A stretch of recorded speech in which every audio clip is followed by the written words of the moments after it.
চোখ, মুখ, গলা, পা, চুল, ঘর,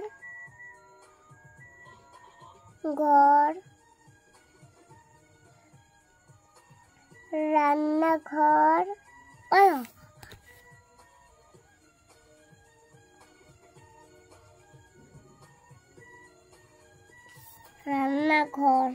রান্নাঘরের দরজা হবে, রান্নাঘরের দরজা যে এগুলো খুলবে তখনই ভেতরে ঢুকবে,